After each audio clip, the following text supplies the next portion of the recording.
Big crowd.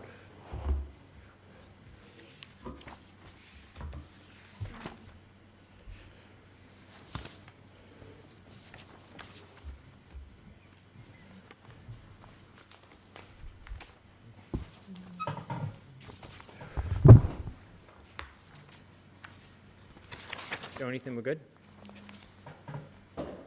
Joe, are we good? Oh, great. Good evening, everyone. Welcome to the September 1st, 2021 Swampscott Select Board meeting. If you would please rise and join us in the Pledge of Allegiance.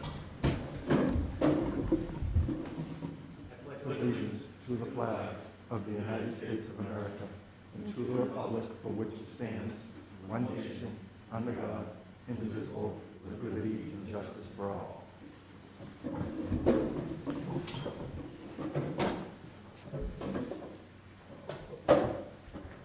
In a minute, we're going to have public comment, which is an opportunity for members of the public to speak about items not on our agenda. We ask residents to keep their comments brief, to avoid political statements, and to the extent there's any questions or comments about town personnel, to please reach out to the town administrator or any select board member outside of the public meeting.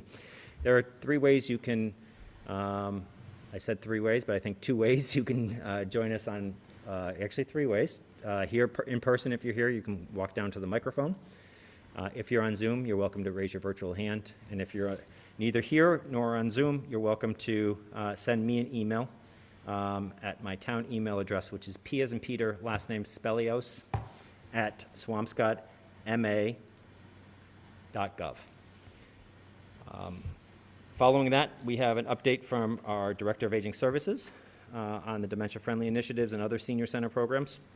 We will have a discussion about the Infiltration and Inflow proposed regulations. We'll have a brief discussion about the upcoming town meeting, and then the most of our meeting will be a discussion on board and committee appointments for fiscal year 22. With that, public comment.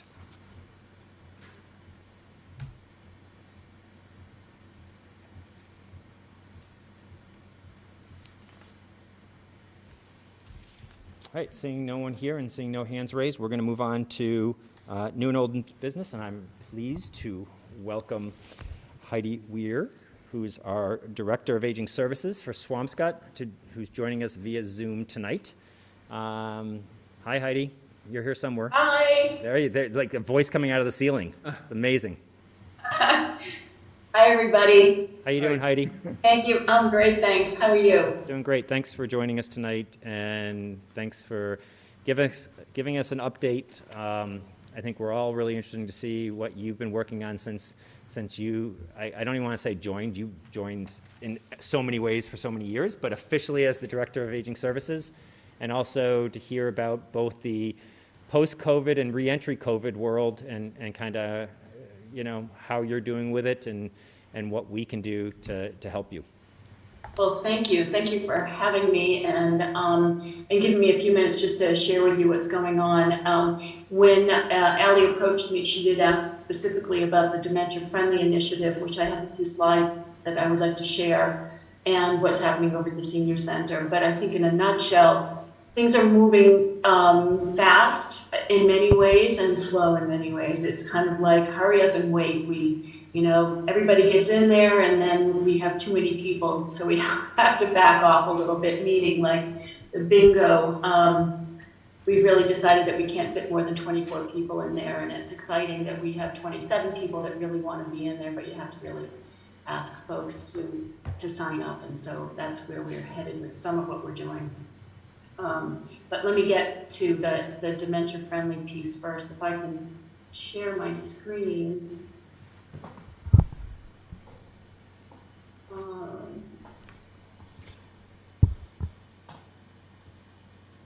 We're going there. Do you see it? Yep. All right.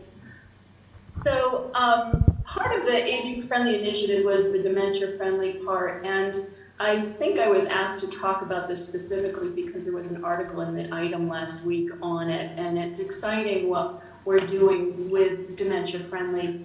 As I mentioned, the group is part of the overall Aging Friendly initiative, but this Dementia Friendly group has really moved fast and furious, particularly when COVID first struck, we got together via Zoom and decided how much these caregivers really need some support. So we've been hosting a weekly Zoom meeting for caregivers who are providing care for loved ones who are living with dementia. And you can imagine over the last year and a half how difficult it's been for some of these folks, because they're caring way over and beyond what they thought they would be doing, but they're so afraid to admit someone to a nursing home because they would never see them again. And this happened with one of our caregivers, that she admitted her mother into Jasmine and never saw her again. And in the meantime, her father also has dementia, and she is caring for him at home and bringing in an awful lot of help. And the difficulty there too is that, especially before we were all vaccinated, she had a lot of private duty caregivers and wasn't sure if they were safe or not. So it was a really tough time for everybody, but particularly for these caregivers caring for their loved ones with dementia. And there's been a significant amount of turnover and loss of families in this group.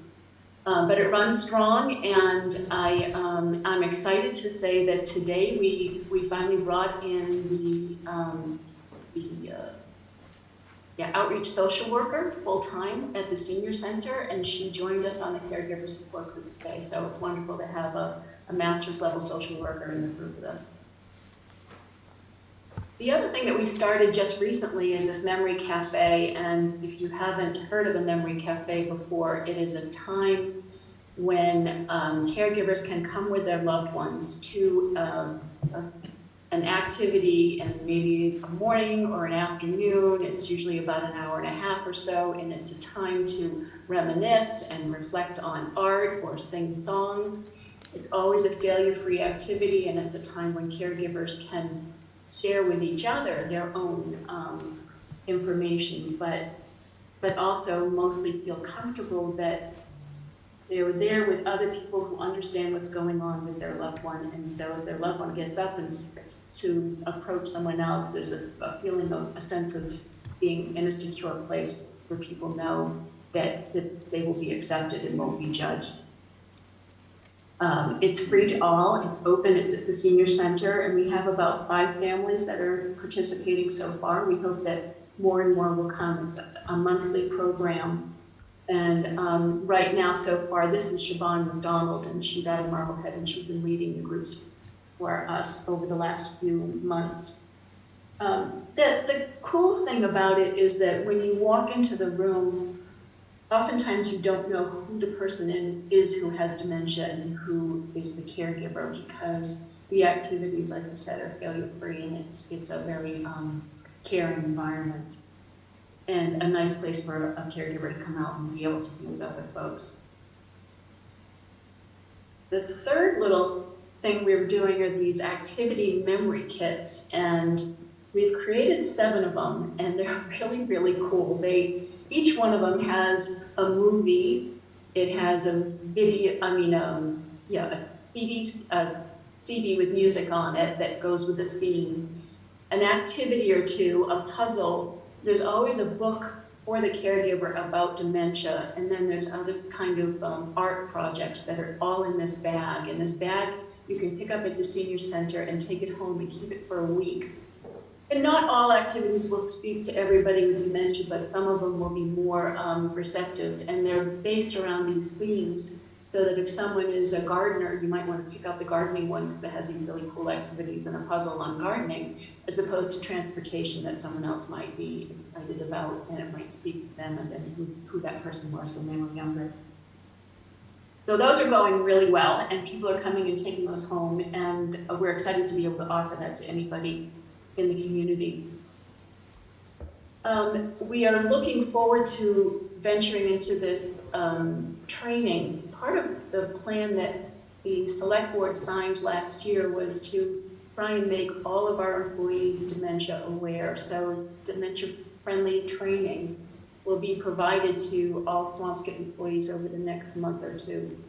It's an hour-long training. It can be done via Zoom, and we are hoping to offer it a number of times at different times during the day, so people can just jump on and learn a little bit more about what dementia is and how to communicate most effectively with folks with dementia.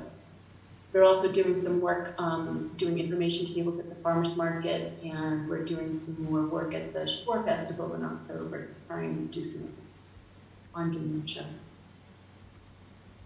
And the final piece that this dementia-friendly task action team is working on is, for next year, we're looking to do some kind of a certification for local business. And the design there is to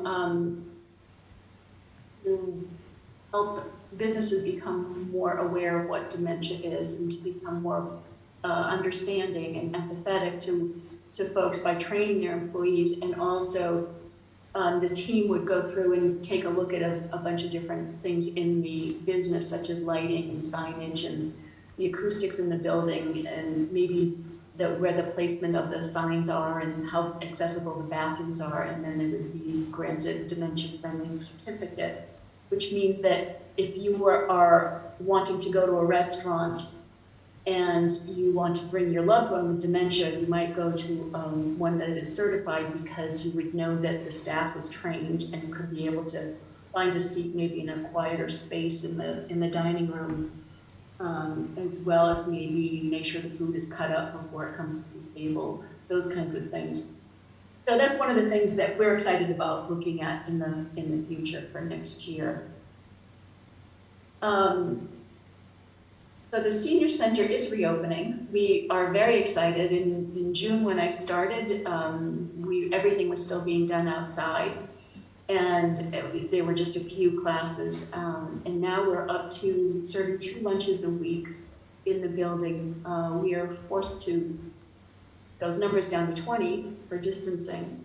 But we have a gentleman who is the tax work-off program, and he comes in and he's a chef by trade, and so he cooks for us on Tuesdays and Wednesdays.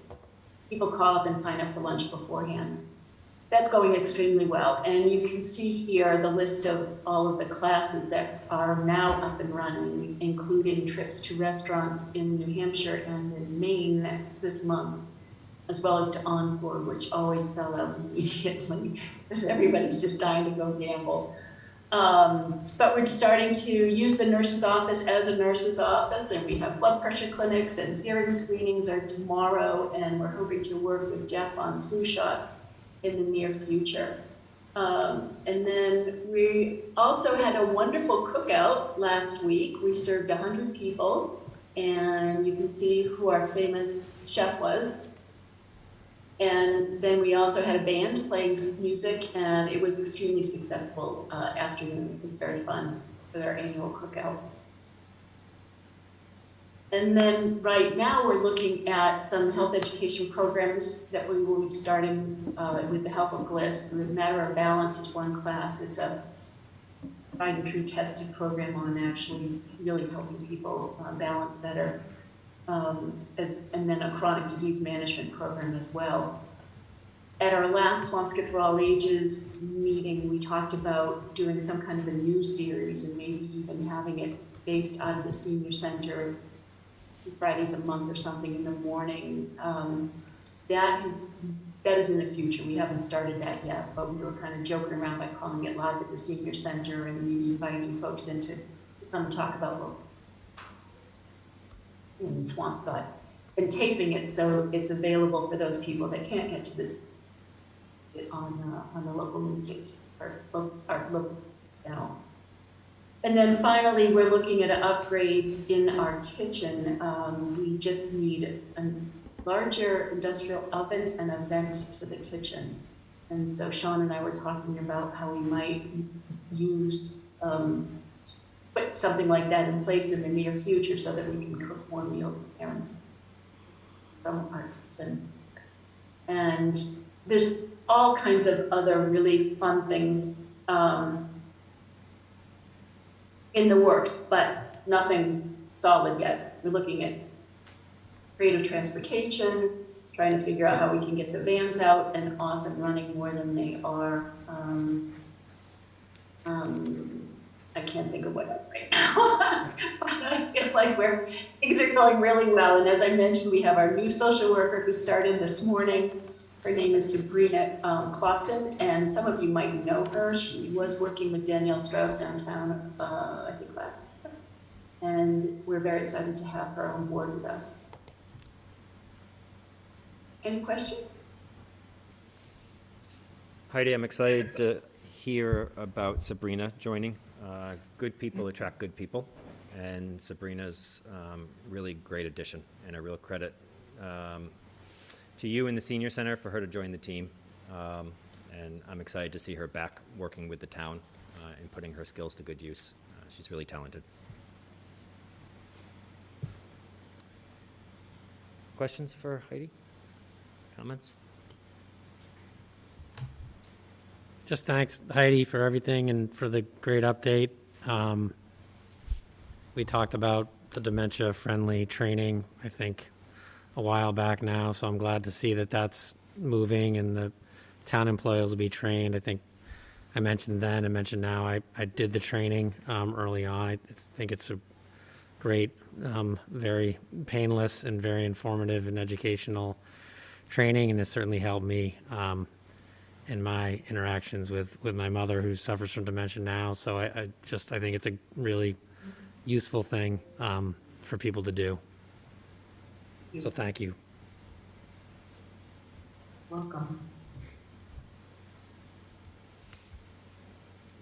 All right, Heidi, that was great. Heidi, thank you very much. Really appreciate the energy and the enthusiasm that you bring to your position.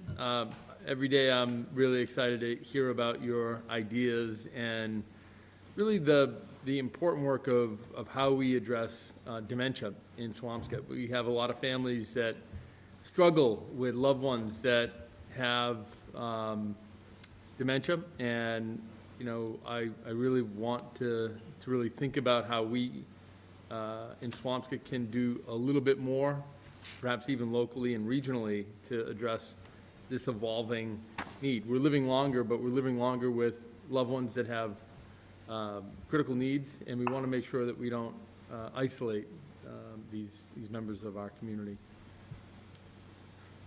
I have to say that there's so many exciting things that we are and will be looking at in the very near future. I know right now we're really focused on keeping everybody safe where they are and just kind of opening it up a little bit more slowly than we would like to, unfortunately, sometimes because of this COVID. But everybody is safe so far, and people are following along, and we're excited. So it's all going to be good. It's just going to take a little bit longer than we'd hoped. And we're also interviewing for the other position, the full-time position for the manager of volunteers and programs. And when that happens, then we'll really start digging into the Swampscott problem, which is very exciting. Thank you very much for letting me share. Thanks, Heidi. We'll see you soon. All right, we're going to move on to a discussion of proposed infiltration and inflow regulations. Going back several years ago, and periodically this board has raised the prospect of Swampscott implementing a infiltration and inflow regulation, commonly known as I&I regulation, which is many communities have in place and is designed to help mitigate the impacts that new hookups to our water and sewer project have on our, new projects hook up to water and sewer infrastructure, and to mitigate the impacts that those projects have on our water and sewer infrastructure. By way of example, when the landing was constructed 6 or 7 years ago, it brought 182-ish residential units and connected to the water and sewer infrastructure in Swampscott. And aside from some minor connection upgrades, did nothing to support its increased burden on that infrastructure. That goes the same for all new projects to town. Have not historically been asked, and nor has there been a regulation in place to require projects to help mitigate the increased burden they put upon infrastructure. As we finished last meeting, setting the fiscal year 2022 water and sewer rates, it was clear that the burden is falling on existing ratepayers, and this mitigation is one way to make sure that new connections pay their fair share and incur and mitigate some of the burden associated with those hookups to our existing water and sewer infrastructure. So I think tonight Sean and Gino Cresta are here tonight to give us an update on it and to engage in a bit of conversation. So Gino, is it to you? It's, I'm going to kick it off, and then I'm going to turn it over to Gino. So if we can just step through a quick PowerPoint. You know, as Peter had mentioned, we have talked about this for a couple of years, and frankly, it's a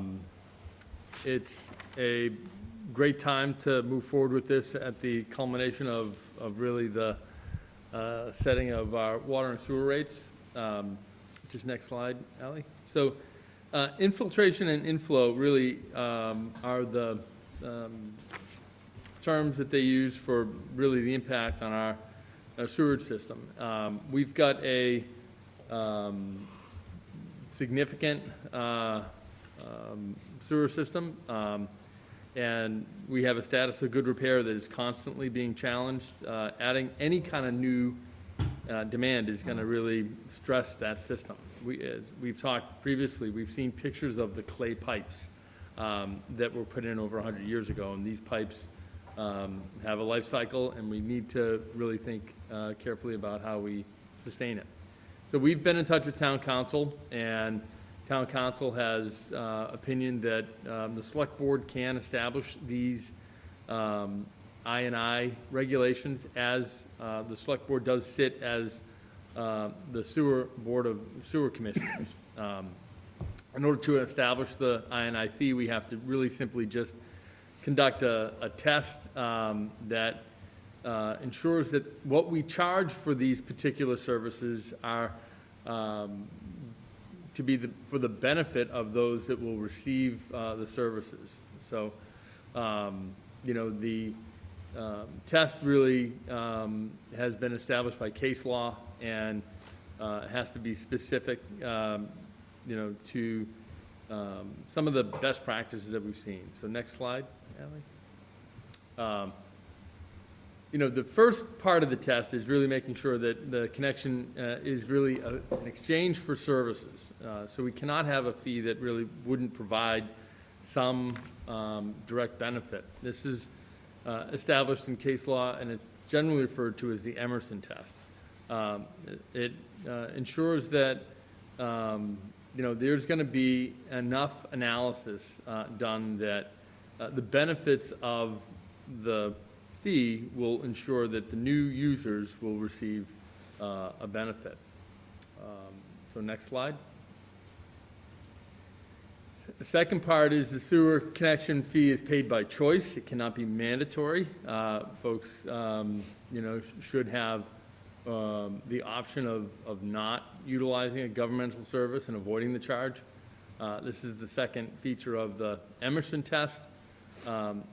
Citizens of Swampscott are not compelled to pay the fee, and only be necessary for new users choosing to connect to the system, or existing users choosing to connect to the sewer system. The sewer connection fee, you know, needs to be considered voluntary. So next slide. But to be clear, the voluntary is they can voluntarily choose not to connect to water and sewer. That's right. Right. Okay, just want to make sure. And the third prong to the Emerson test is the sewer connection fee is collected not to raise revenue. So this is just important that, you know, we're not going to be looking to raise revenue. We're going to be looking to really meet some of the costs associated with adding these new users to the system. There's some case law here that we've cited. We're going to put this presentation up on our website, so any folks that really want to research the case law will have that. We've looked at probably, next slide, I'm sorry, Ally. We've looked at probably 6 or 7 best practice regulations that have been implemented over the last 10 years from communities across the Commonwealth. We have had town council take a look at these regulations as well, and we are in the process of drafting I&I regulations that we will propose to the board later this month. This is part of a standard fare of regulations. There are particulars to Swampscott, and we'll have to incorporate some specific language, with our existing regulations. But, this is, a path that many communities have gone down and really will be modeled after a best practice. Next slide. So I'm going to turn it over to Gino at this point. He's going to talk a little bit more specifically about our sewer budget and how the model is put together and how we'll use this to form the basis of our I&I fees. Thank you, Sean. So, just so you know, many communities are already mandated by the Mass DEP to implement an II removal system, and that's based on them being a combined system. We don't have a combined system where our drainage and the sewage is combined, but this is definitely a best practice that, as Peter said, probably should have been implemented several years ago to offset the increases in flow into our sewer system. The requirement includes a 4-to-1 removal. That means 4 gallons of II must be removed for every gallon of new flow that's introduced into our system. So, getting on to this model here. Hey, Gino, I'm sorry. Sure. I don't understand that. What, could you? Yes. Sorry. So for every 4 gallons of II that goes into, so II is either inflow or infiltration, and that's based on, must be removed for, well, yeah, maybe, let me base, I'm going to back up a second here. The requirement includes a 4-to-1 removal, that is 4 gallons of II. Yes, because we have II. So for every gallon that you're going to put into our sewer system, we have to remove 4 gallons of that infiltration or inflow, which isn't necessarily just coming from that project, but town-wide. Okay, Okay? thank you. All right, thank you. So we started talking about this, I believe Neil, myself, way back as far as March. Peter, we've been talking about this for years, but we really started getting serious back in March. And there was a local community that worked with a consultant to develop basically 3 methods to implement an II fee. 2 of those I thought were worth pursuing. And the first one here is based on, it's called a simplified cost benefit model. So we started with flows, and this goes back to FY20. So that's July 2019 all the way up to June of 20. And that is monthly flows for the month of July, August, September. And when you take those numbers out and then you divide them by the 365 days in the year, we have an average daily flow, if you want to turn to the next slide, Ally, of 1.92 million gallons per day. So from there, and this goes back, this was FY20, we're talking about modeling. These numbers are going to change with the FY22 budget. We had an annual budget of $2.693 million to dispose of. That was our annual budget. So when you take that 2.6 million roughly, and divide it by the daily flow of 1.92 million gallons, you get a cost of $1.40 to dispose of our wastewater per gallon per year. So it doesn't sound like a lot of money, but when you figure out how many gallons we're putting in a year. So using this simplified cost-benefit model for Swampscott, adjusting to take into account the life of the project, as suggested by Mass DEP, a 20-year factor is used. This results in a cost per gallon per day of II mitigation of $28.06 per gallon. A typical flow basis utilized to determine prospective flows for a property is Mass DEP Title V. The resultant fee charged for a 3-bedroom property is 330 gallons per day. So if you want to break that down to 1 bedroom, it's 110 gallons per day for a single 1-bedroom home. So three-bedroom home would be 9. Breaking this down further to account for the multi-unit developments, the resultant fee per bedroom, using the 100 gallons per day, would be $3,086.60, right, for each bedroom. So if you had a proposed 128-unit development, that would result in an II fee of $395,084.80. This is using FY20 numbers. I think this number may go up a little bit because we've talked about our fees to pump our wastewater. The limit have gone up, and the flows for this year have really gone up with the amount of rain we've received. So that's the simplified II cost benefit model that we are considering. I like that one a lot. The second one is called the modified II cost benefit. Yep, right there. So we still use the same numbers, yearly wastewater flow, the average daily flow. This method analyzes the actual costs that are incurred as a result of the flow in the sewer system. Many of the costs from the town's budget would be unaffected by an increase or decrease in flow. These include personnel salaries, ordinary maintenance, capital overlay, and debt service. Adjusting to take into account the impacts on the assessments from an increase or decrease in flow, an overall 50% of the Lynn Water and Sewer Commission assessment is estimated to be associated with the actual sewer system flows. So given an FY20 of $922,000, which we know has gone up this past fiscal year, a 50% allocation and a daily average flow of 1.92 million gallons per day, the resultant cost per gallon per day is 24 cents, down from the $1.40 we talked about in the simplified II cost analysis. Adjusting for the same 20 years, the resultant fee is $4.80 per gallon per day. Thus, a typical flow basis utilized again with 110 gallons per day per bedroom. Now we're going to a three-bedroom property would result in $1,584 annually.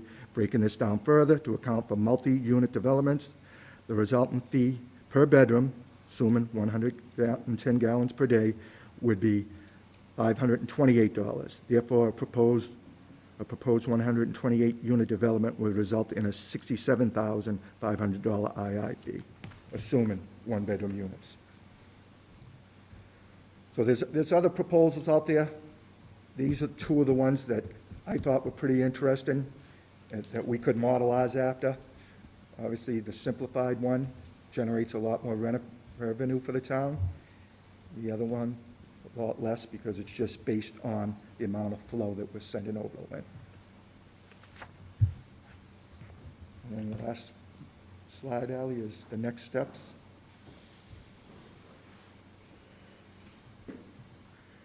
Is for us, if we want to vote, I know we're not going to vote today, but if we want to consider those two, or if you want me to consider some other options, I'd be more than happy to do that. Can I ask you a question? Can you compare the per bedroom cost per gallon of the two, just really quick? Yep. Well, the cost per bedroom remains the same. It's 110 gallons per day, per bedroom. Yeah, that's usage, right? The usage Yes. remains the same, times the multiplier is the cost. Yes. So your multiplier is different, though. Yeah, right. The multiplier for the modified one is 50% is, result is, hold on, let me see. So the multiplier using the simplified is $1.40 per gallon per day per year. And the one on the modified is 24 cents. And that's because we're taking out all the, I guess we call them indirect costs. So, I guess I don't understand, that's a huge difference. Yep, I mean, to state the obvious. because you're only Very basing that on, to simplify it, because the first one's based on our overall budget. The second one Yeah, is no, based no. on 50% of the flow that we're sending to Lynn. No, I appreciate that, but I guess I'm confused how they're both reasonable options when they're so far apart in terms of the numbers that they come out with. So I guess, how do we know, how would we justify one over the other? If, unless I'm missing something in the total cost that it averages out somehow, but it seems to me that they're so different, I don't know how they're both viable and reliable options for calculation. They're both models that are established already in regulations, and so other communities have different methodologies. And so, you know, one is, you know, frankly, a little bit more reflective of your operating budget. The other is really specifically targeted at the flow. They do generate different levels of funds. They've both met this Emerson test? They have. I find that Yep. just surprising. There's even more we could bring back. You know, Gino's gone through and really identified two that really he feels. We should go with the simplified model. Without a doubt. But I just, And $400,000 isn't a lot of money on whatever that project is going to cost. And this money's going to go back into repairing our system. So the thought was, you know, tonight we'd give a primer. We'd I mean, I'm really- joking, Yep. but I don't know why anybody would do the I modified think, you know, one. maybe different communities with different types of systems, you know, with different, you know, land use, you know, they may all have different needs. When I look at Swampscott and I look at the age of our system, and I think about, you know, the complexity of just that long-term sustainable, you know, status of good repair, I really do think that simplified model is what will help support the reliability that folks depend on. But that to me, I mean, I wouldn't say that out loud, because that to me is, you're not offsetting a cost, you're kind of like making up for lost time in investment in capital. From what I'm hearing, I just mean that doesn't seem to be, New users will put additional burden on this system, and those costs have to be reflected in their charges. You know, so I actually do think that Emerson test plays out, and it's important for us to really think about the additional demand that we put on this already stressed system. You know, somebody has to put the financial analysis together that would help ensure that new users are going to pay into a system to help support that status of good repair. but that, I mean, that's what we're doing here, right? Yep. Okay. I just ran some quick numbers, just to put it into perspective a little bit. So if you have 128 one-bedroom apartments, they're going to put over 5 million gallons of wastewater back into our system, which is considerable.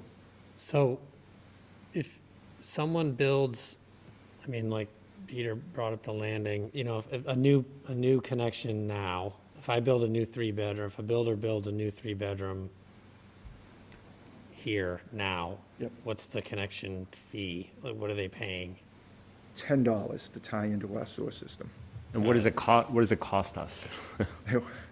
To treat that, Well, no. What does it cost us to, you know, to? Well, it doesn't to make- cost us To make anything. the connection, the developer makes the connection. developer. Right, and then, but is that, so that's the same with if it's 130 units or 200 units, it's a $10 connection fee to the town, essentially? Okay. Yep. So anything is better than what exists, right? So I think, I mean, I do still wonder, aside from, I guess I do have questions about, like, I understand that the simplified model's preferred because More money. there's more money, right? But like, other than that, are there other reasons Right. that it makes sense? Or, you know, whether that's because it's more reflective of the cost, and maybe you don't know that right now, but I don't know. I have similar questions about, like, well, why would you choose the one that provides less revenue? And how could they unless it both seems be, more reflective. right, Yeah, how could they both withstand that test? I don't know. They're so different. Yeah. Well, the simplified one is simple. That's why I like it. You're just taking, this is our budget, this is our daily flow, divide that, you get your multiplier, right? You factor in the 20 years, you multiply that times the bedrooms. The other one seems like it's more arbitrary. You're taking 50% of the assessment to Lynn. Why wouldn't we take 100? You know, maybe Right. ask me to come back with that. What would happen if we made that 100% instead of 50%? I'm guessing that number will be in between the 395 and the 67,000. And this, just to be clear, this would be a charge for all new connections in town, Well, no matter the size. No. Is that how it usually is done? no, a lot of communities have a threshold. So, and one of them that seems, many of the communities uses development that puts in 2,000 gallons per day. Okay, So when I divided that out, so that would be essentially an 18-bedroom complex, which so is not paying. it's a flow threshold. Right. Okay. And is this something that these funds would be going towards addressing I&I, Yes. right? So does that revenue need to go into, can it just sit in the enterprise fund, or does it need to go into a separate account where it's being tracked separately from the enterprise fund? We'll look into that, but I believe it has to be in a separate account because they are specific to the fee. They can't be, you can't use them to offset your general Right. obligations. And do you know if is that something that would need to be established through town meeting? I don't, well, we'll look into that. Okay. I don't, yeah, I Okay. don't know.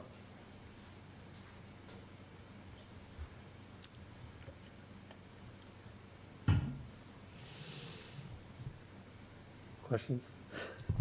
Two, is that 2,000 gallons per day, and that can be modified to whatever you want. So I think what would be helpful is maybe to kind of create a matrix for us of communities and let us know communities that do have I&I, what model, what rate, and what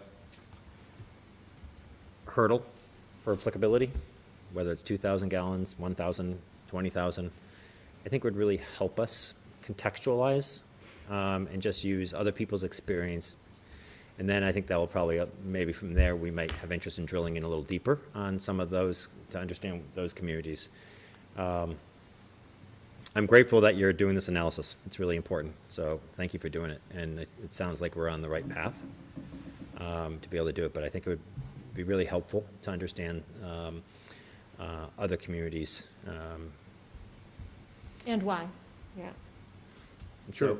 So if we could maybe try and set a goal, it's now September 1st, to, my guess is you would probably need to come back at least twice, just because the next time would be to continue the conversation, that would kind of maybe, and then the last time we could maybe come up with a recommendation or support a recommendation.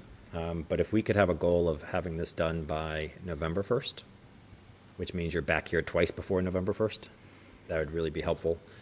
If it did necessitate town meeting action, that potentially could be something we could put on the special fall town meeting, which there's no date set, but either very late November or early December, potentially.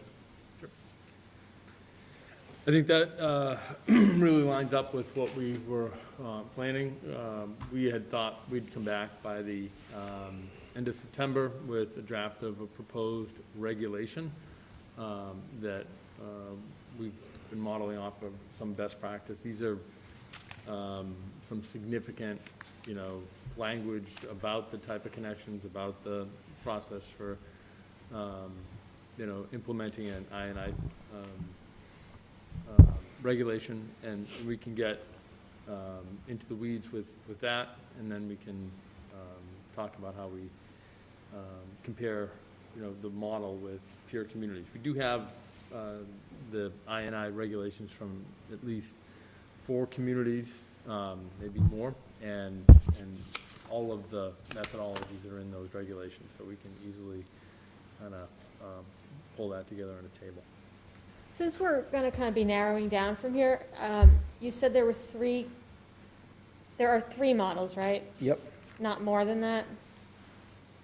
Not- The three base, it wasn't like there were three, but you preferred, there were more than three, but you preferred three, and then you narrowed it down.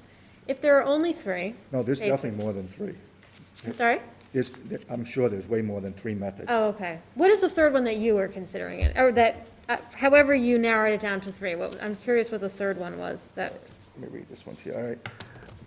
The third method undertakes to establish a fee based upon the average cost to remove II from the system and not upon the cost to transport and treat. This would allow the town to collect the cost specific to the actual requirements to remove II. While not the typical method used to derive a removal fee, it provides a defendable value that looks at the costs of removing II in the town system.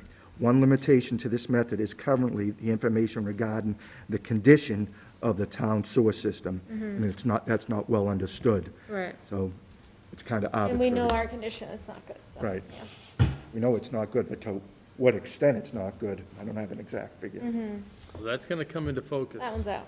soon. Thank you.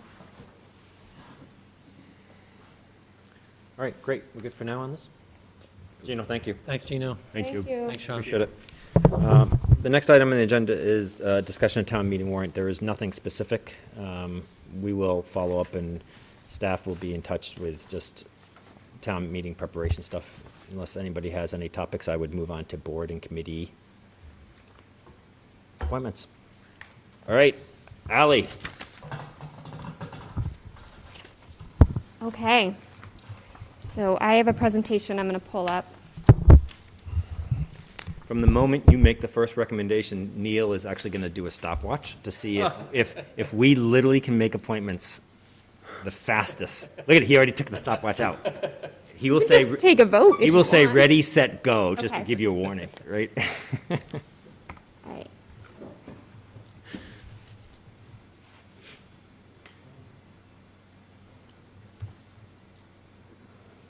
So, for the 2021-2022 term, there are 35 members who are currently seeking reappointments. There are 5 who've declined to be reappointed, and there are 3 who are unresponsive at this point to my request to ask whether or not they want to be reappointed. Everyone I've spoken with, and I also communicated with the chairs of the different individual committees as well, just to make sure there was no feedback we needed to know about these committee members before the select board made their reappointment. So what I can do, if the board would like, as quickly as possible, is I can go through the individual committees just one by one and just give you the quick summary, see if there's any questions, and move forward unless there's any other suggestion on how to resume. Good? Awesome.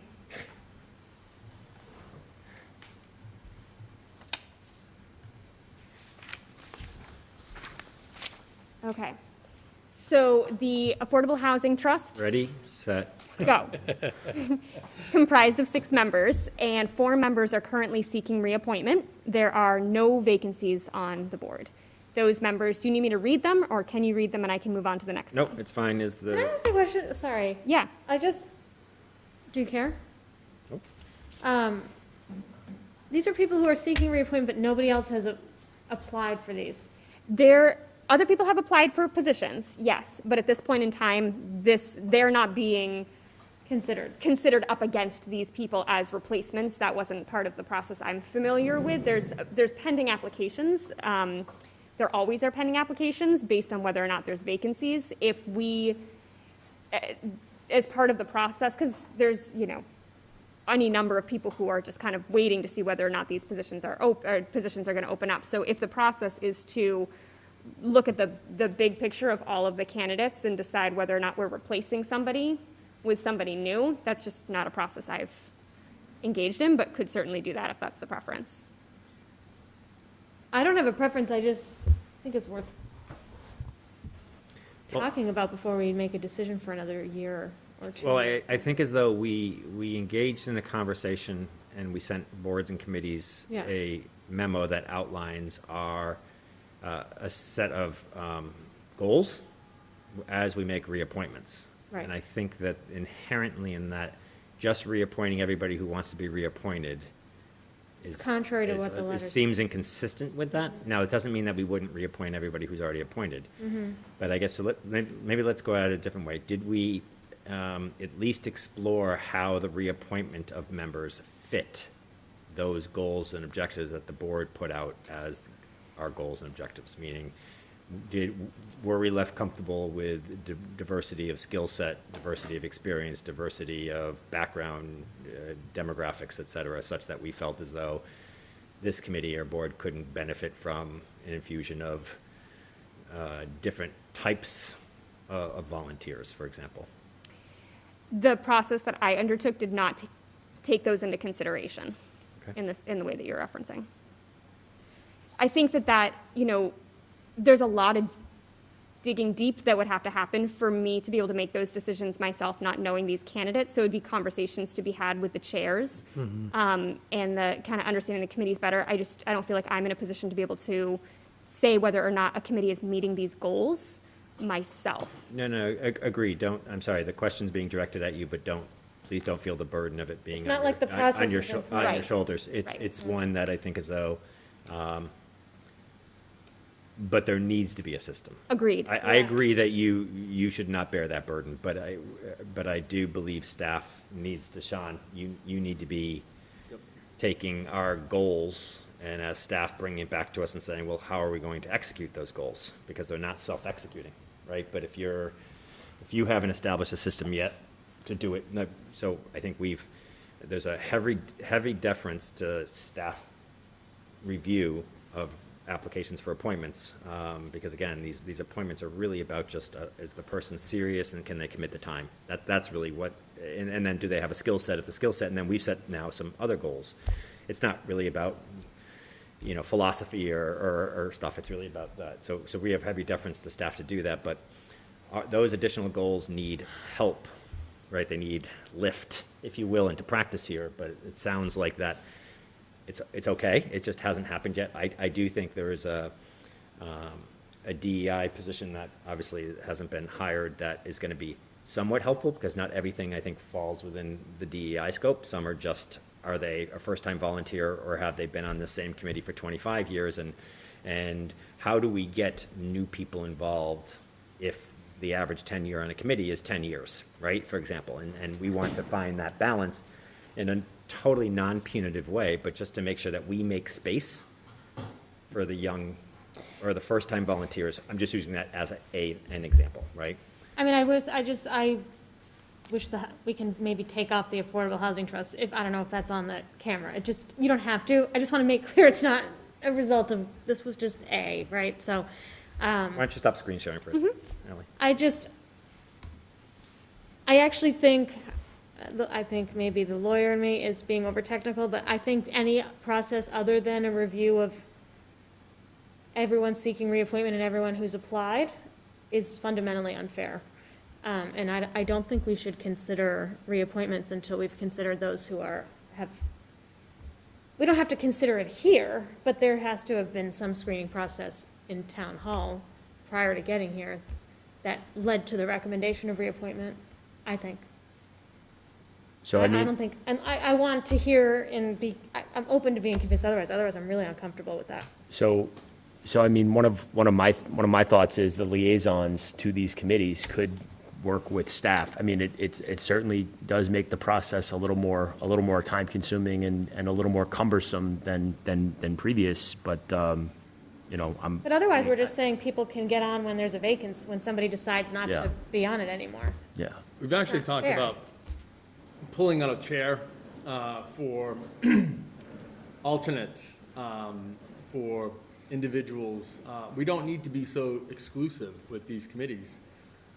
These committees generally have members that can't make meetings, individual members, and having more opportunities for alternates, and perhaps encouraging existing members to serve as an alternate, and when we have new members, rotating in some individuals to get some experience and really, looking at that. We've had these types of discussions, and I think the practical,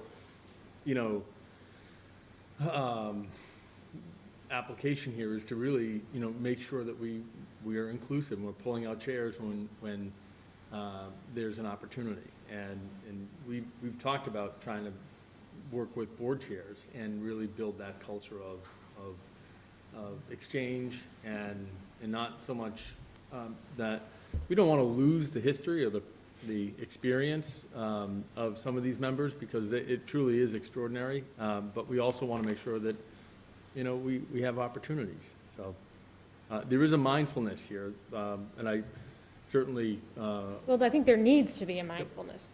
I don't know that just reappointing, I'm not trying to be critical, I'm really surprised. I mean, for generations, I don't think we have had that mindfulness. And I think we're starting to bring a sense of, hey, we've got to make sure that we have more opportunities. And we're going to go out and recruit individuals and encourage individuals to really be part of some of these extraordinary teams that are doing important work. So, Ally, first of all, this memo's awesome. It's really great.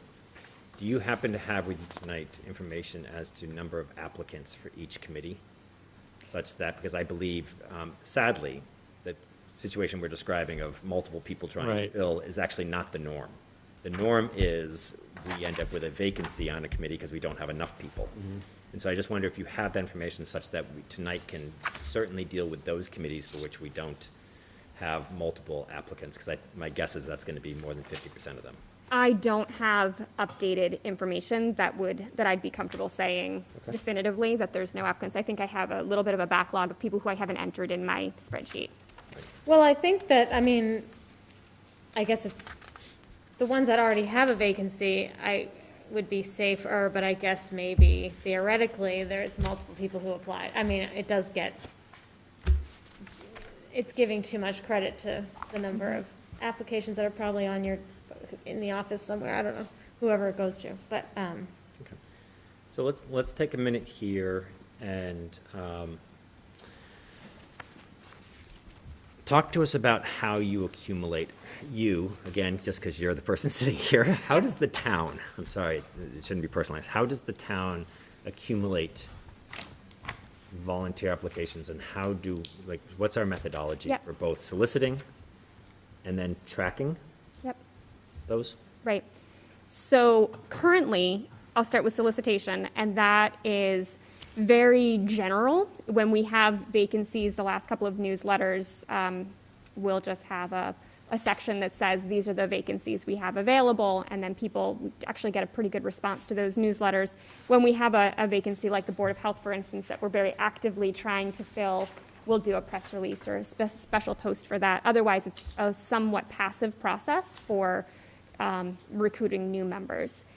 In terms of the process of when somebody submits an application, the process that I had been following, I believe we've kind of talked about altering a little bit to give a little bit more intentionality to it. But what we had been doing is I receive a volunteer application, I track it in a spreadsheet, I send that application off to the chairs of the boards. No matter whether or not they have a vacancy, I send it to them and tell them this person is interested.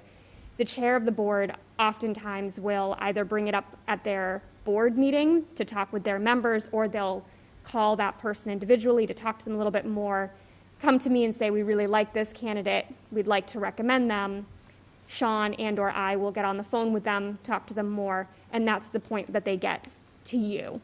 So that, as admittedly, as we had noted at previous meetings, is heavily reliant on the chair to make those connections and recommendations, just because they're who knows that committee best. We've been talking about shifting it a little bit more to being more intentional about what the select board and the town thinks is the appropriate fit as well. So it's not just people filling seats with people they know, and us just going with it.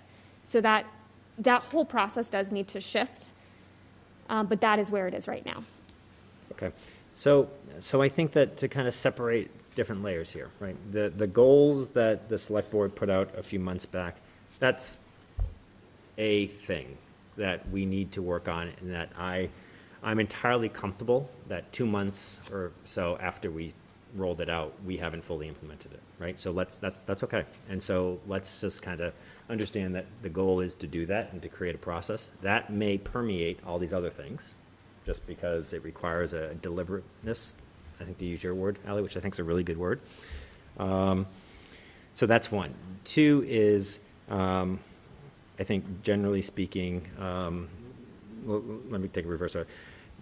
The issue that Polly raised, while what's before us has been the norm, right, including last year and the year before, it's a valid point, which is we should certainly at the very least understand the pool of applicants, not, again, it's really to understand other choices and how did we, just to confirm. It's not unlike when the town administrator makes a recommendation for a personnel position, which under our charter, the town administrator makes the recommendation, but we have to approve the recommendation, right? And it's often that we ask not to interview all the candidates, but to at least understand what was the pool of candidates, because the pool of candidates also helps define the chosen candidate a bit, right? Which is, so if you were one of one, it seems to be very different than you're one of 30, right? And when it's one of one, you say, did we not advertise it right? Is there something wrong with our positions? Is there something wrong with our compensation structure? Is there, it provokes a number of dialogues that, but for that context, you might not think to ask, right? Sure. So I think here, having that information, and then ultimately combining it with the first one, which is the goals, right? And having it go through that filter and that lens, or however you want to call it, I think are going to be very helpful. And I think you can, and Sean and staff, you can, I agree about the reshuffling a little bit away from just reliance on chairs, right? Because we want to have I think the goal set forth broader perspectives than perhaps the chairs should be responsible for. The last thing is communication, right? Is to make sure that there is a acknowledgement of application and an acknowledgement of either we can't appoint you, we didn't appoint you, we did appoint you, right? So that everybody who does reach out to us gets a touch point back, that they don't go into black holes. And well before your time, Ally, frankly, it happened always, right? That it's just silence, and it's just because the submissions would come, someone presumably was logging them, but no one, everyone was busy doing other things and not thinking about that. And inadvertently, I think it turned off a number of applicants, a number of volunteers, and people who just wanted to donate their time, and that just an unfortunate thing. So I think fusing those three things together over time, I think let's start with, who you've looked at and what are the, number of applicants, et cetera, and have you do that. The communication certainly should happen now. And then ultimately work to, together with the DEI hire and system, that this time next year when we're looking at it, that we really are. And as over the next 12 months we have one-off openings that we need to fill, we are asking those questions, right? We are welcoming that opportunity. I think if you look at the demographics in town versus the demographic of committees, I think having totally non-scientific, but just anecdotal, when you look at it, the age and newness to town is way off. Our percentage in town is up here. Our percentage of people that get involved are down here. Now, that's somewhat systemic just because younger people may not be as involved. They may have younger families and obviously time constraints. So this is not a static fact that you can view. You have to equalize them, taking those things in consideration. But I think we haven't successfully, the big we, I think, reached out to newcomers in Swampscott and truly engaged them early. I think several of us are exceptions to that. I mean, I was here less than a year when certain people reached out and said, hey, you're a zoning attorney. Do you want to be on the zoning board? And is that a possibility? And same for some others here. So let's just revamp that. I think for tonight, I think we're going to end up tabling our votes to give you all a chance to just supplement your tables with the number of applicants. and to give you just a chance to go through it and just make sure with their perspective, again, put the goals aside. If you can implement one or more of those goals and look at it with that lens, that's great. But I also want to give you time and space to develop how is efficient for you guys to do that. But really just go through just the applicants. Say, yep, for the Affordable Housing Trust, there's 3 other people, and you don't, again, the intention isn't to necessarily have a public airing of every applicant here and the pros and cons. It's really more about us knowing that you went through it and there was consciousness given to the decision, which I think all in all probably does result in a great percentage of reappointments, especially if a committee, I'm going to speak about the Affordable Housing Trust, has such amazing talent on it. Like, this is talent that we couldn't buy in a million years. It's just really great. The Harbor and Advisory Committee has some really talented and driven people. You know what I mean? So, I mean, like, I'm just saying, like, so I think as though them being on there and being reappointed is a byproduct of just how dedicated they are. So I think we're going to find a high degree of the same appointments. It's just making sure that we've gone through that The process. point isn't turnover. It's Yes, Understood. exactly Yeah. right. I think we have what you would like to see crystal clear. I think we all believe in the spirit of what you're getting at, and I think we'll we'll come back. I do think it's going to require some heart-to-hearts with some of the chairs and really thinking more critically about, you know, the composition of each of these committees. So there may be a little bit more time and effort into this. I do, yeah, I want to acknowledge that me being me, I want to make sure that if I'm going to come back to you with names and say, these are the people who applied, but we still feel confident that these are the reappointments that we think should happen, or if we are going to have to decide that we're going to potentially not reappoint someone in exchange for someone else, I think there does need to be a lot of time put into actually speaking with the people who have all of the candidates who have applied, because some people just enter their name that they're interested in a committee and then move on, and some people write a narrative about why they're great for it. And so I personally wouldn't feel comfortable saying, well, this person didn't put anything, I don't want them. So we really are going to have to speak with everyone if this is the way to move forward. And I do believe that's going to take a significant time to do that, and that's fine. And I think this is the right way to move forward, but it is going to take time and a lot of dedication, and I want to give ourselves the time for that. So would request a couple of months to be able to really come back to you with a real good suggestion that would Yeah, work. no, I appreciate that, and I think as though I want to encourage you all to think about how you do it, right? The intake, the tracking, and the outgoing communication is something that I'm just going to suggest, Ally, is something that probably can be delegated to someone, and that you or someone like you gets involved when it's now, okay, we have to review it.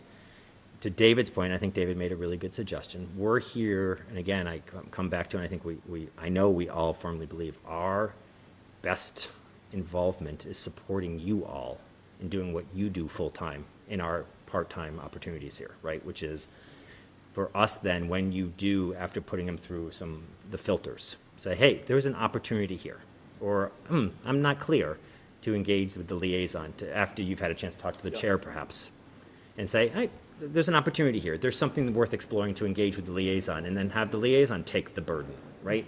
Which is you've taken it to a point, and just to not put it all on one person. I don't think it needs to be on one person, but I agree with you regardless. You taking the time to come back with something thoughtful and comprehensive is great. I think for this time around, I'm going to say this isn't going to wait several months for this time around. I think here what we're looking for you to do is you've made your recommendations, right? Here, look at them, see if anything changes. I think the expectation is typically they're not going to change, right? Meaning that unless something's abnormal, we're not looking to create turnover. The challenge is for me is that I don't know the board members who are serving currently, so I don't know, and Sean and I know some of them. I don't know that we know them well enough to be able to say that there shouldn't be a change or there should be a change. I understand, but Yeah. to Polly's point, that speaks then to why, like, even the ones you're recommending, right? And sorry, I'm looking at you, I should actually be looking over here, right?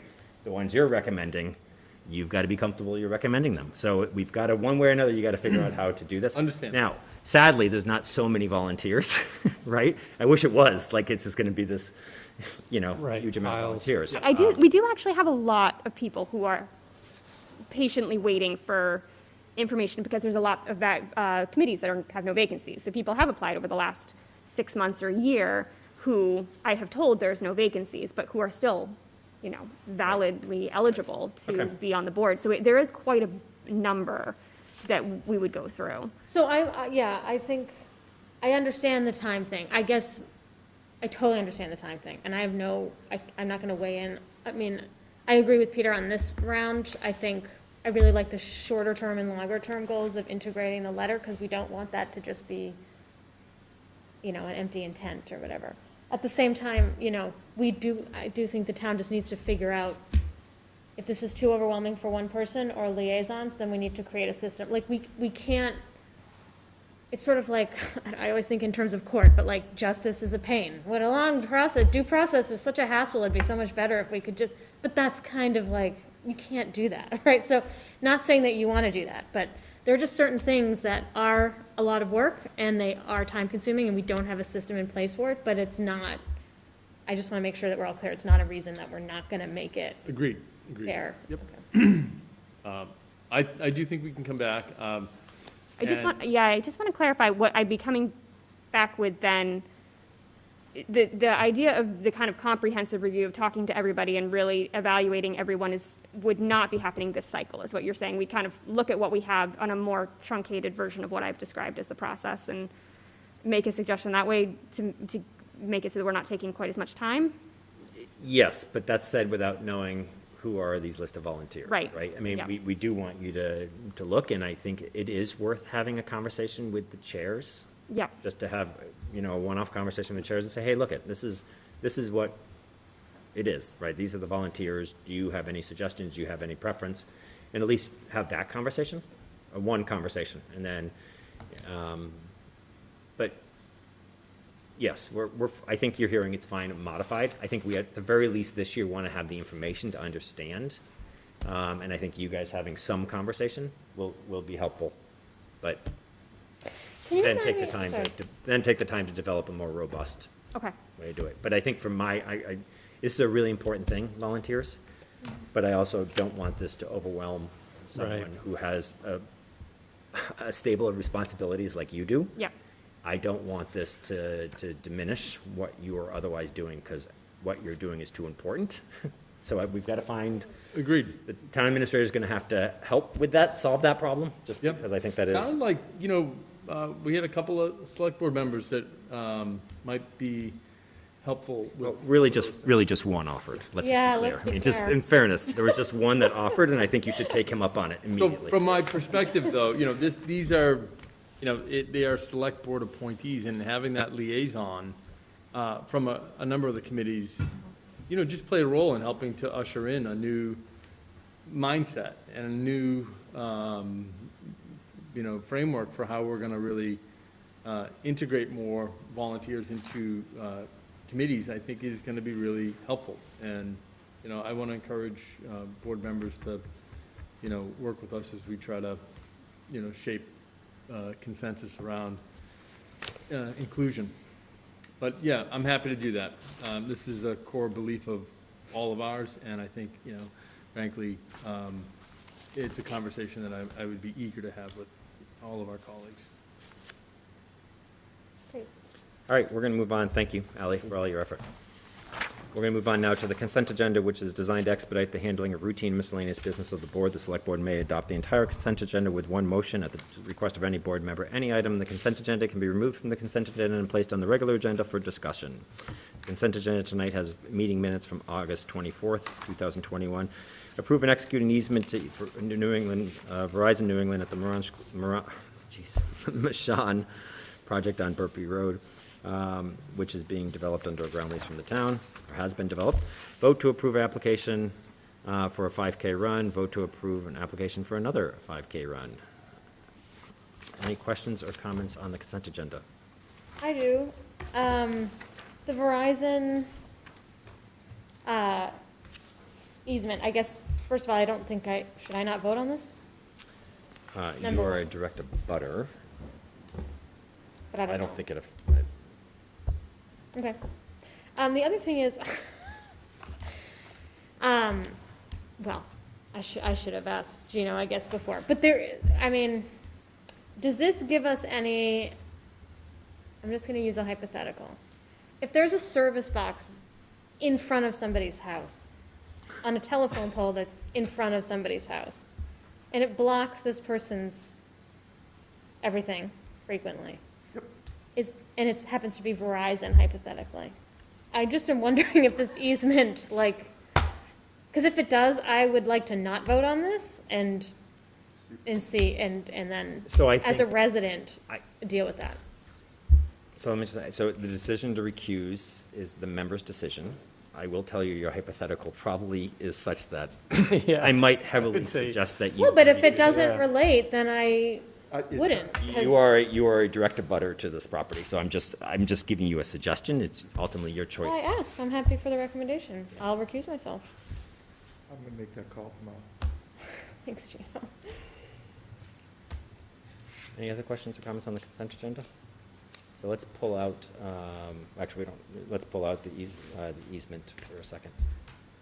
All right, hearing none, is there a motion to approve the consent agenda minus the Verizon easement? So moved. Second? All those in favor? Aye. Aye. Aye, great. Is there a motion to approve the easement to Verizon New England? So moved. Is there a second? Second. Any conversation or questions? All those in favor? Aye. Aye. Aye. Opposed? And recusing yourself? Abstain, yeah. Polly has recused herself from that vote. All right, we're now going to move on to the town administrator's report. Okay. So we still are, dealing with a pandemic, and we continue to want to encourage folks to wear masks and to take precautions. But I'm really pleased that Swampscott has a high percentage of our residents that are vaccinated. We continue to see residents get vaccinated, and I still want to encourage folks to just be responsible. We are, moving forward, and monitoring the number of cases in Swampscott. We are seeing an uptick, and we will continue to, get information out about, efforts that everybody is taking to keep safe. Over the last few weeks, I've met with Swampscott's veterans agent and a number of veterans. We continue to look at ways that we can help improve services and programs for our veterans. There are a number of great ideas and suggestions that have come up, and I'm eager to follow up with our veterans agent. We have worked on a number of pedestrian safety projects in town. You'll notice some slip lanes that have been eliminated on Monument Ave and Humphrey Street. We're going to continue to find ways where we can help improve crosswalks and pedestrian safety throughout town. I've had a number of discussions regarding our solid waste contract and our solid waste committee. Right now, we're looking at having a tour of our solid waste contractor's recycling facility. There's a lot of changes happening right now with recycling, and we have a number of excellent conversations happening around how Swampscott really can play a role in improving recycling standards so that we can have a stronger recycling market. Chief Kurz has met with me a number of times over the last 2 weeks to talk about some of the progress being made over at our police department, but we also have outlined a number of community engagement strategies for discussing the qualities that we're going to be looking for in our next police chief. I've shared a draft job profile and a memo the chief has drafted on the selection process, and I'd look forward to getting the board's feedback over the next couple of weeks and perhaps even engaging a conversation with Chief Kurz about that process. Certainly, we're going to be looking for community stakeholders to be involved in that, whether it's youth sports coaches, board and committee members, civic groups, religious and faith-based organizations. Chief had mentioned that he was hoping that he could get 3 names from each of the select board members of citizens that you think would be helpful. So I just wanted to relay that. I'm pleased to report that we have a new school resource officer. Officer Brian Wilson was one of 5 Swampscott police officers that put their hat in the ring for this position. Superintendent Angelakis told me that any one of the individuals would have made an outstanding school resource officer. It was truly that difficult to distinguish between them all, but she and a number of the school administrators thought that Brian really had a lot of the skills and abilities that they were looking for, and his relationship skills, I think, were really impressive. So really pleased that Brian will be filling that important role. Last week I connected with Alice Stein, talked more about the flight path recommendations and flight path 22L specifically that goes over Swampscott. We continue to have questions about the number of planes and the volume of planes that will be coming over Swampscott, and we are looking to meet with Massport, but we're also gearing up for a public hearing on September 15th to share our concerns about the disbenefit to Swampscott. Last week I had 2 negotiation sessions with our DPW union and our Town Hall Clerical Union. I had a wonderful trip to the Senior Center, as Heidi Weir had discussed. I have Rich Baldacci, our building commissioner, looking into a quote to digitize all of our town parcel maps. We currently have a lot of our maps in the building inspector's office, but also in the basement, and digitizing all these maps, including the maps in DPW, I think would be a terrific resource. The City of Salem has digitized a lot of their maps, and I'd like to follow suit. And lastly, we have a number of events coming up, September Fest or Swamptoberfest. I've started calling it September Fest because I think we have an October, fest that we've had previously, and my hope is, we can have some fests for different months. But I have reviewed the event with our health director and our health team. I want folks to just understand that being outside is very different than being inside. We're still going to take precautions. We're still going to ensure that we have masks available for this event, but this is truly a family event and a time for us to really celebrate, things that we hold dear. And I hope that folks come down and really enjoy themselves and just be mindful of the fact that we have a beautiful community and a wonderful opportunity to reflect a week before September 11th. This will be the 20th anniversary of September 11th, an event that impacted many of us. And it was amazing how nonpartisan and how wonderful it was to come together as a nation after that horrific attack. And it's my hope that we all can spend a little time thinking more about what we hold dear. Following September 11th, we'll have a day of giving where residents can give food and other items to support local nonprofits in our community, and we'll be getting more information out about that. That's my report. Questions or comments for the town administrator? The barriers on the corner of the town hall lawn, I didn't realize that was a traffic safety measure. I actually thought maybe they were there for the September Fest. So is that to be sort of semi-permanent? at least for the time being until, For the time being, yes. We're taking away that slip lane. That's a dangerous kind of corner. When people drive down, oftentimes they're looking left, driving right. And so for years, we've identified that as a risk. We're looking at those types of slip lanes in town. So the idea is that we're going to try to come back to the board with some permanent recommendations at Right. some point. We want to give them a try first and see how that affects traffic and flow. got it. I gotta say, the one on Atlantic and Humphrey, and how you've narrowed that coming off of Humphrey, makes a big difference.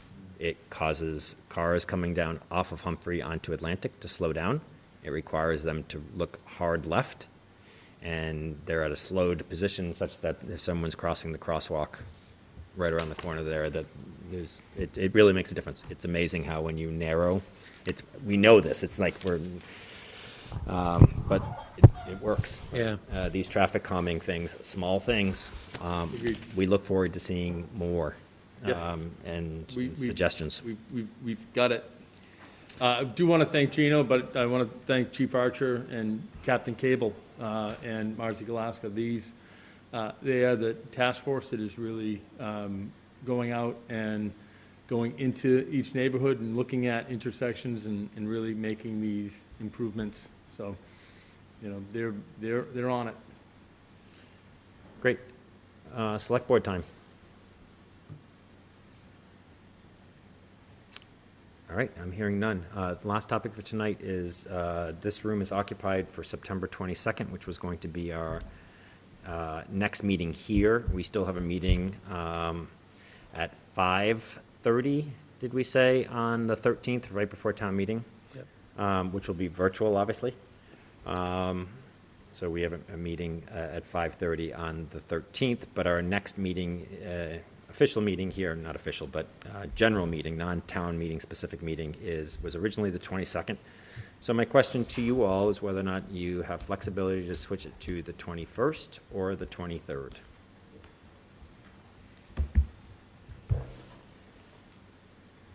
Twenty-third.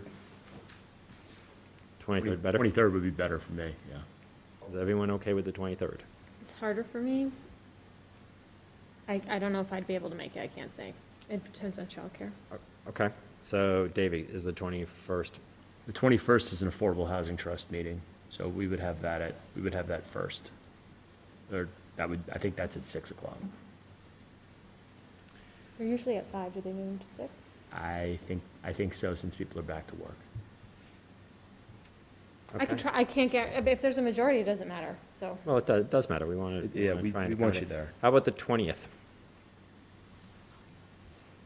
It's equally hard, I'm sorry.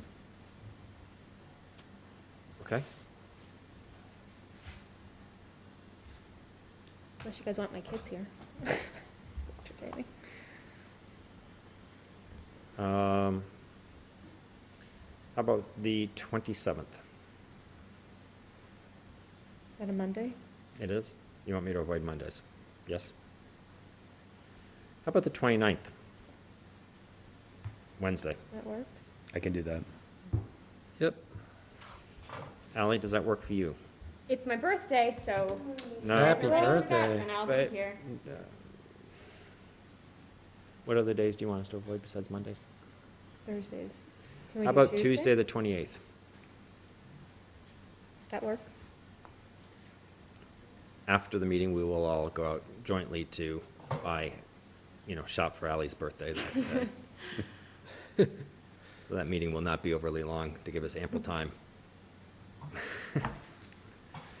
All right, so Tuesday, the 28th. Peter, I'll confirm, I'll put that down and then I confirm understand. with Barbara Yep, tomorrow. perfect. No, it's great, thank you. I At appreciate it, 6 everybody, thank you. PM. Our intention is to continue to meet in person. We will continue to use Zoom so people can join us via Zoom. People that do attend in person will be required to wear a mask for the duration of the meeting, but certainly people are going to be welcome to join on Zoom as well. All right, with that, is there a motion to adjourn? So moved. Second. All those in favor? Aye. Aye. All right, good night. Thanks, everyone. Thank you.